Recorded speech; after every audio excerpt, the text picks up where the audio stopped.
The Trump White House is absolutely collapsing in on itself. Honestly, I think most of us could have predicted this disaster. When you assemble an administration based entirely on cable news personalities, a Fox News cabinet for a Fox News president backed by a Fox News Congress, you get exactly what you paid for, Fox News outcomes. It is a whole lot of performance, art, and theater, but there is zero actual governance happening. There is no aptitude. There is no ability. The only glue holding this chaotic mess together is a blind love for Donald Trump, a demand for total loyalty. But the second the MAGA base starts turning on him, and that loyalty evaporates, the whole thing comes undone. That is exactly what we are watching happen in real time with a massive bombshell resignation that is effectively shutting down the Trump White House. We are going to break down all the details, but first, if you could hit that like button and subscribe to the channel, it really helps us fight against the algorithm and support independent media. Now, before we get to this specific bombshell, and at the end of this video, I have a clip from my interview with Governor Gavin Newsom that explains exactly why this White House is crumbling. I want to set the stage. We need to look at what is happening in Congress and across the MAGA movement that is causing Trump to panic as his empire fractures. Lawrence O'Donnell explained the situation perfectly right here. They have no chance of winning the House of Representatives next year. That's what Republicans believe, and they blame two people, Donald Trump and Mike Johnson. Quote, a few other GOP members messaged us over the weekend saying that they too are considering retiring in the middle of the term. Here's one particularly exercised senior House Republican, quote, this entire White House team has treated all members like garbage, all. And Mike Johnson has let it happen because he wanted it to happen. That is the sentiment of nearly all appropriators, authorizers, hawks, doves, rank and file. The arrogance of this White House team is off-putting to members who are run roughshod and threatened. They don't even allow little wins like announcing small grants or even responding from agencies. Not even the high profile, the regular rank and file, random members are more upset than ever. Members know they are going into the minority after the midterms. More explosive early resignations are coming. It's a tinderbox. Morale has never been lower. Mike Johnson will be stripped of his gavel, and they will lose the majority before this term is out. That's not a reporter summarizing what the reporter has found. That is a senior House Republican putting it in writing, in a text, saying members know they are going into the minority after the midterms. It's a tinderbox. Morale has never been lower. Mike Johnson will be stripped of his gavel. In other words, the senior House Republican who wrote that is a rational politician who can see that insane policies that hurt voters will hurt the party supporting those policies. You do bad things in government and... Well, for the longest time, there was this prevailing theory within the Republican Party that Donald Trump was the magic key to electoral success. The idea was that if you just clung to Trump, if you were wholly and completely loyal to him, you could survive any primary challenge and you would have the full backing of the MAGA machine in the general election. If you were in a Trump district, you were safe. That is simply not the case anymore. Republicans are waking up to the reality that voters are turning on Trump's policies and they are turning on Trump himself. So not only are general elections no longer a sure thing, even in what used to be safe districts, but the math has changed. We just watched a district in Tennessee that Trump won by 22 points almost get flipped by a Democrat, coming down to single digits, when that promise of safety is gone and Trump's authority can no longer scare you into submission or guarantee you a seat. The dynamic shifts. Republicans are going to turn on him. They are going to resign. They are going to quit. They are going to walk away rather than pledging undying loyalty to the dear leader like they used to. However, some still will pledge that loyalty. Take Alina Habba, who is making a special announcement recently, but it is crucial to understand the difference here. Pam Bondi called it like it is. The Attorney General said it today. We will not fall to rogue judges. We will not fall to people trying to be political when they should just be doing their job, respecting the president. And you can't get rid of the president. Almost 100 million people voted for him, and he is still and will be forever the 45th and 47th president. So first of all, that was one of the stupidest things I've ever heard. We aren't going to honor the Constitution, and the claim that nearly 100 million people voted for him. These people clearly aren't great at counting because the math doesn't add up. But I want to highlight the distinction between someone like Alina Habba and what is happening with the rest of MAGA, because it is vital. Habba is the prime example of someone who does pledge that undying loyalty to Donald Trump. But in doing so, she actually screws him over because she is horrible at her job and, quite frankly, a complete idiot. On the other hand, you have the MAGA Republicans who are maybe slightly more competent, and I don't want to give them too much credit, but they are resigning and quitting. They are leaving because they refuse to pledge that loyalty to a sinking ship. So Trump is left with two options: resignations from Republicans who are fed up, or resignations from Republicans who are too stupid to function. And that is exactly what Alina Habba is doing right now. Report from Matus Touch breaking. Alina Habba is finally stepping down from her role as U.S. Attorney for the District of New Jersey after the Third Circuit affirmed her disqualification. So, Donald Trump is stuck with two types of Republicans in his orbit right now. One group consists of the career politicians who maybe know what they are doing, who perhaps have some semblance of care for policy, even though in this environment with modern Republicans that barely exists. These people are just fed up with Trump.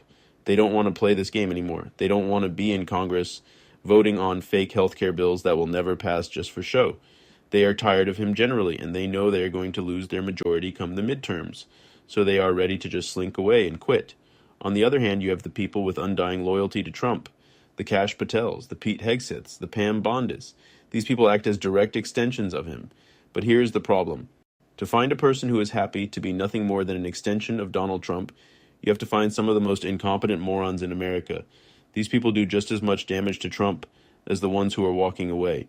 In fact, Pam Bondi's undying loyalty has landed Trump in this current version of an Epstein cover-up scandal, bringing more negative attention to him than anything else ever could.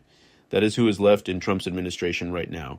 You have people with a tiny bit of political sense who are fleeing en masse, and you have the loyalists whose careers are blowing up in their faces. That is all you get. MAGA is fracturing. Donald Trump, in his elder age and with his cognitive inability, cannot hold it together. It is also because he is just so damn politically unpopular. This stench of failure is going to stick to all of MAGA. They bought in, and now there's no way to get out of it, and this is exactly why J.D. Vance, with the oh-so-desperate hopes for his own political future, is looking a lot worse for wear. I talked to Governor Newsom about exactly that, and he had a lot to say in this interview. Check this out. Do you think he's going to be able to? Is he the guy to hold this together? I think there is no Trumpism without Trump. It's a cult of personality. Rubio can't keep it together. Vance can't keep it together. Period. It's not an ideology. I mean, so no, it's about Trump. It's a great grift. That's all this is about. It's the great grift. I mean, the level of corruption, the crony capitalism, the state capitalism, that's what this is about. They can't operate at that level like Trump.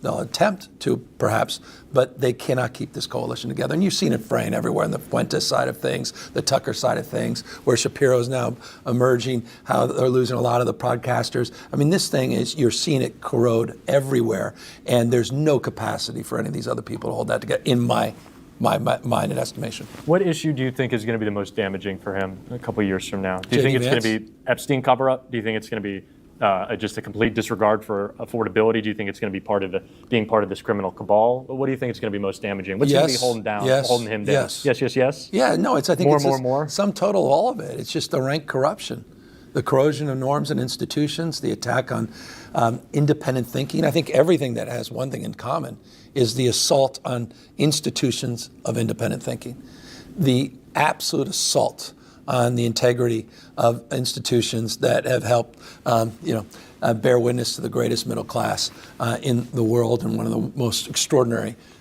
experiments in democracy that mankind has ever known. And so, no, I think it's all of the above, and it's it's the sum total. He has a remarkable capacity of digging out and create the next controversy. I mean, the idea that we're not talking more about President Hernandez and the pardon of one of the great drug dealers and drug runners, and that impacted more lives in more ways on more days in the United States of America. At the same time, we're saying it's all about fentanyl, or at least about cocaine interdiction in terms of these assaults on the rule of law and on the lives of these folks that are out there with no due process running drugs, allegedly.